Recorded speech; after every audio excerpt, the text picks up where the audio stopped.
The remote control felt cool and thin in my hand, but it wasn't supposed to be butter. That was the first time I laughed. 69 years old, and I was trying to spread the TV remote on Lily's toast. Lily, my sweet granddaughter. She just giggled, thinking Grandma was being silly again. I laughed too, a quick shaky sound, but the ice settled in my stomach right after. It wasn't funny. I wasn't silly. Something dark was taking root inside my head. I had always been sharp, hadn't I? A cleaning lady for 30 years, a seamstress at night. You don't manage that kind of life without remembering every single detail. Where Mrs. Hawthorne kept the silver polish, exactly where the bias cut needed to fall, the dates the bills were due. Old habits die hard, Tom used to say, but those old habits were crumbling, turning to dust in my hands. The terror became real when I forgot Lily at school. Just 10 minutes, but those 10 minutes were enough to burn my world down. I drove home after dropping her off, humming a tune, convinced she was already sitting on the sofa watching her cartoon whales. I even poured myself a cup of lukewarm coffee. Then the phone rang. It was Mrs. Peterson, the school secretary. Her voice was too calm, which made my heart hammer harder than any alarm bell. "Maggie, honey, Lily is waiting." My hands started shaking so badly, the coffee spilled onto my worn floral rug.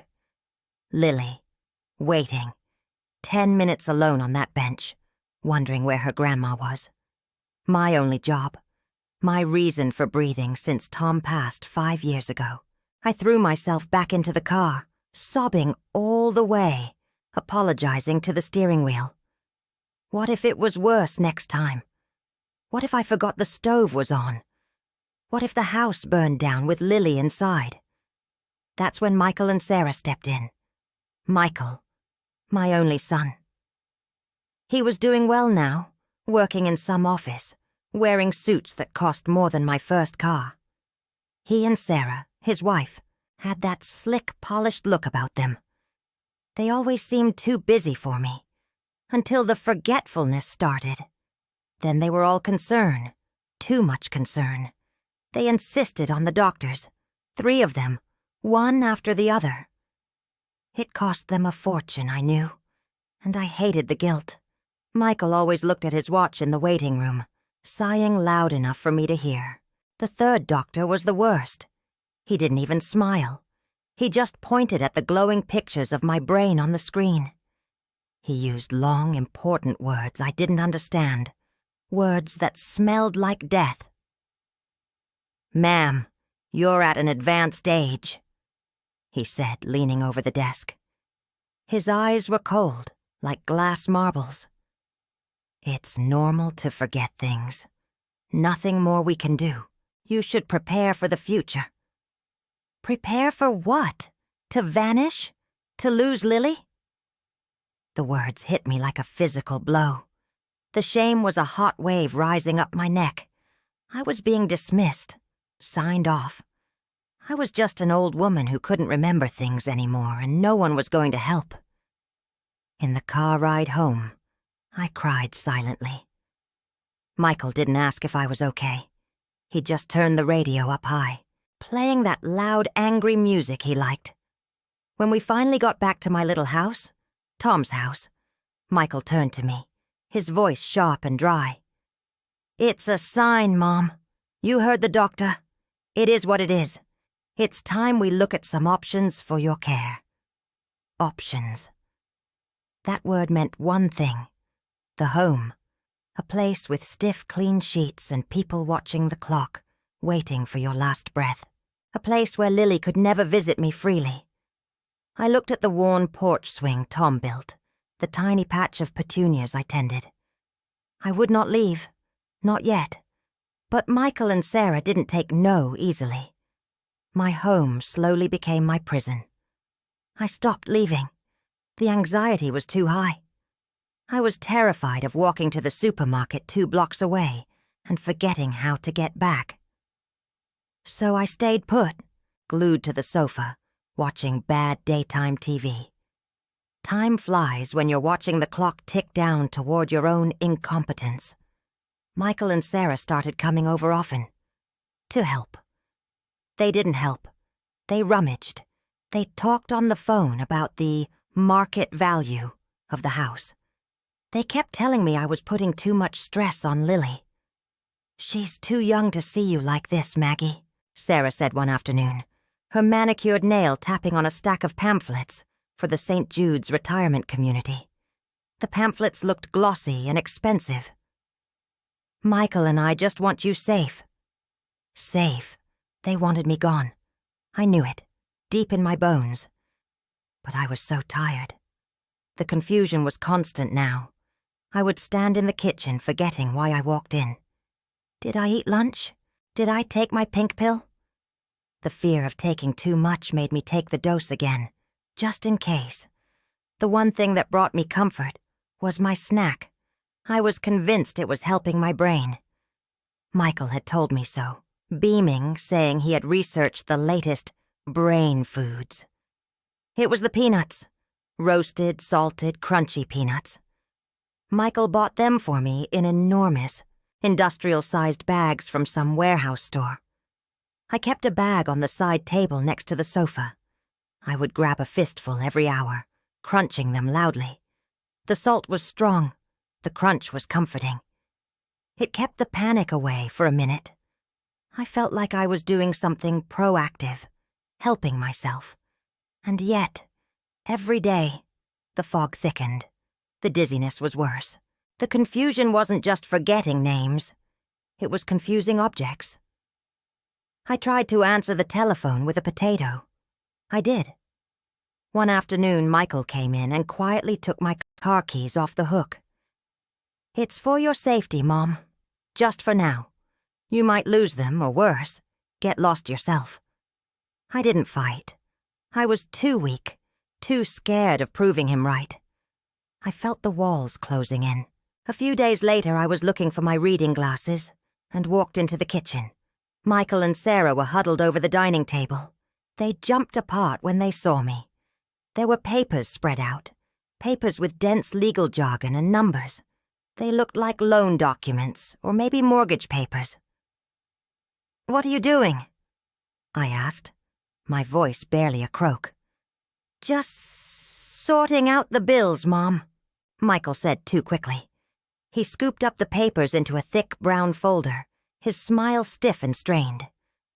"Nothing for you to worry your pretty little head about." He sounded like he was talking to Lily, not his mother. I felt a sharp stab of suspicion, a tiny pinprick of awareness in the general confusion. Why did they look so guilty? Why were they sorting my bills, in secret? But the fatigue hit me instantly, dragging me back toward the sofa.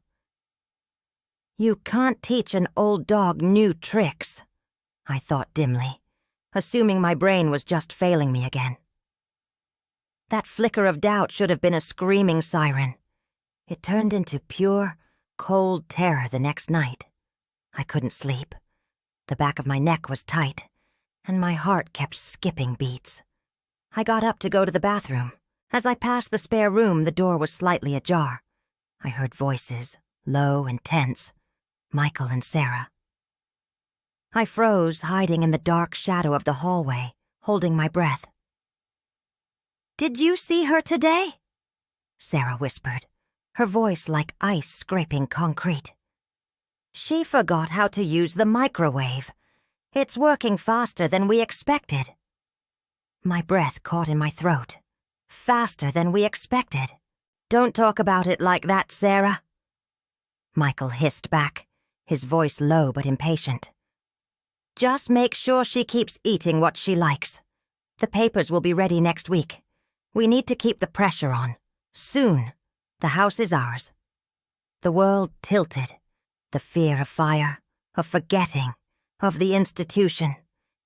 It all drained away, replaced by blinding clarity and absolute horror. My own son, my Michael, they were celebrating my decline. They were actively watching me fail. They were doing something to accelerate it. I stumbled back to my room, covering my mouth, trying not to scream. The taste of salt, the crunch of the peanuts I had eaten just an hour ago, felt suddenly sickening. They weren't helping me. They were watching me. They were waiting for me to lose my mind so they could steal Tom's legacy. I lay in bed, trembling uncontrollably, staring at the dark ceiling. My head was still spinning from the confusion. The dizziness I now knew wasn't just old age. The betrayal was sitting right there on the dining room table, buried under legal papers and false smiles. If I didn't fight this heavy, dangerous fog in my head, I would lose Lily. I would lose Tom's house. And I would lose myself forever. But how could I fight them when I couldn't even remember the name of my own street? The memory of the peanut bag, the industrial size, the insistence of Michael that they were brain food flashed in my mind. The coincidence was too cruel. Something was wrong, terribly wrong, and I was trapped. I didn't sleep that night. I just lay there. The words "the house is ours" running over and over in my head like a stuck record. It wasn't the fear of death that kept me awake. It was the sharp, bitter taste of betrayal. Michael wasn't just waiting for me to get sick. He was helping it along. I had to be careful. They thought I was far gone, just a confused old woman. I had to keep acting that way, even while my insides were churning with a new, cold kind of focus. My worst symptoms always came right after my brain food, the peanuts. Michael had made such a fuss about them. Every time he came over, he asked, "Did you have your snack, Mom?" Gotta keep that brain active. The bag was huge, too big for one person, sitting right next to my sofa. I started keeping track. Small notes I would hide under the cushion. On Monday, I ate 2 handfuls right after lunch. By 4 o'clock, I couldn't remember where the bathroom was. On Tuesday, I skipped the peanuts until dinner. My head felt clearer all afternoon. No dizziness. I even managed to follow the plot of the soap opera. But then Michael came over and watched me eat them. 5 minutes later, the confusion was back, thick and heavy. I tried to put my shoes on my hands.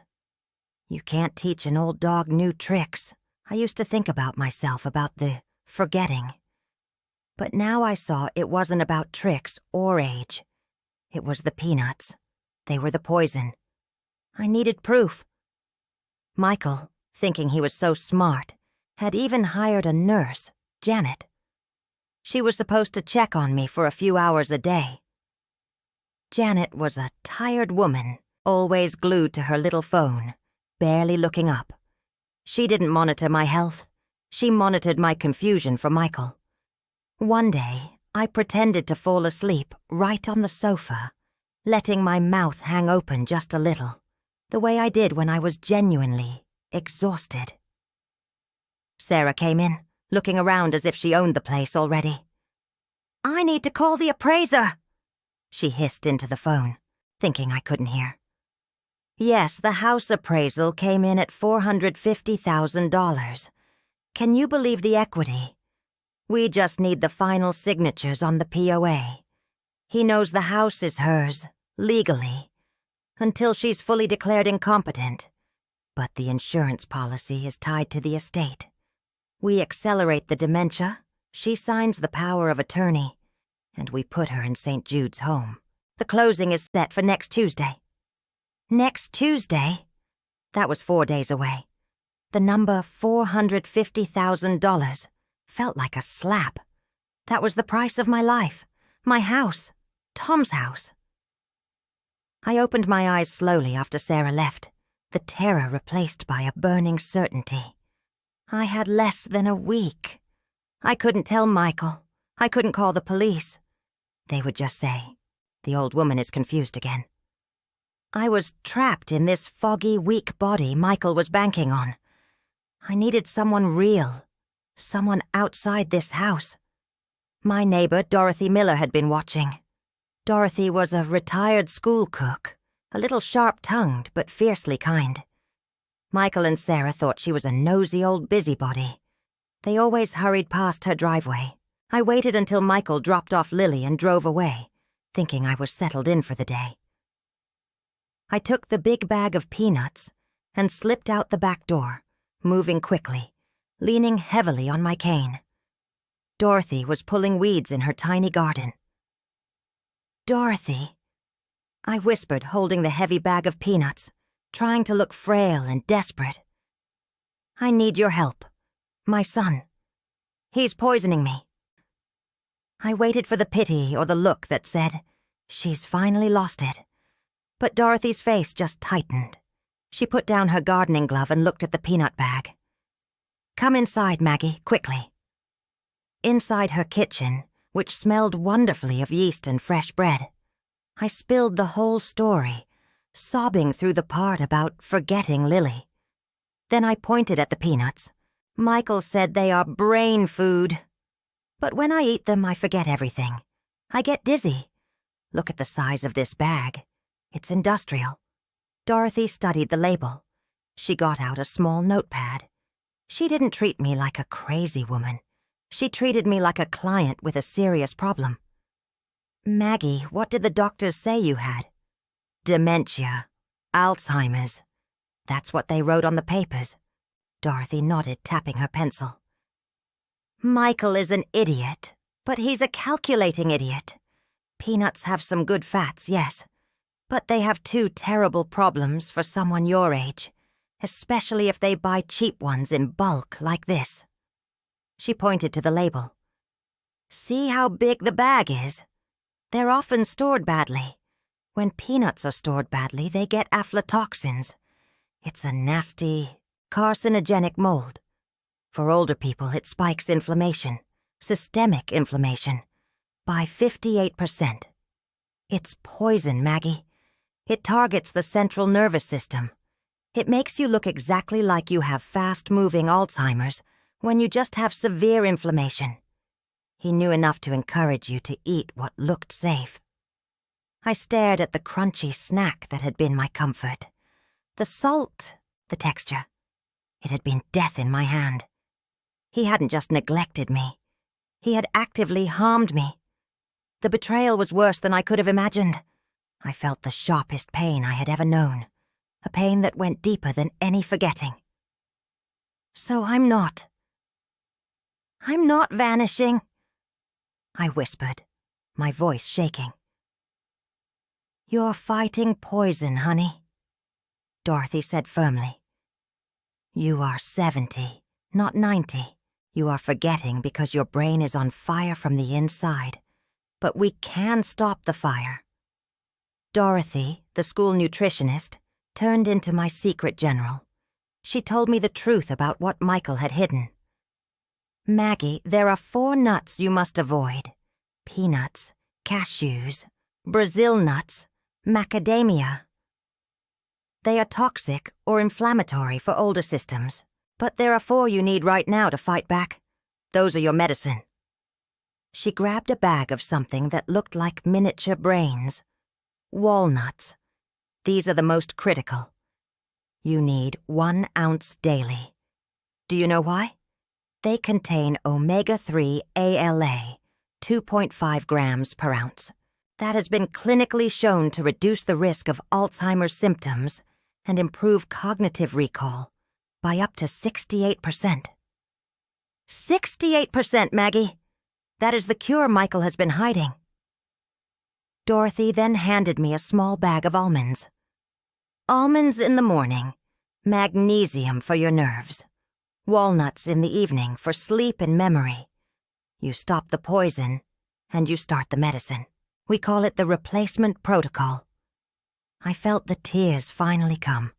Not tears of fear, but of pure, furious relief. I had a chance. The emotional pain of knowing my son was trying to kill me for $450,000 was a physical thing, like a stone in my chest. I cried one last time, mourning the Michael I thought I had raised. But by the next morning, the tears were gone. Michael and Sarah wanted me to be confused, weak and dependent. You reap what you sow, I thought, looking in the mirror. They would think I was crumbling, but I was building myself back up, piece by piece, starting with my brain. I spent the next 24 hours implementing Dorothy's plan. I took the enormous, industrial peanut bag, taped it shut, and hid it deep in the garage under Tom's old tarp.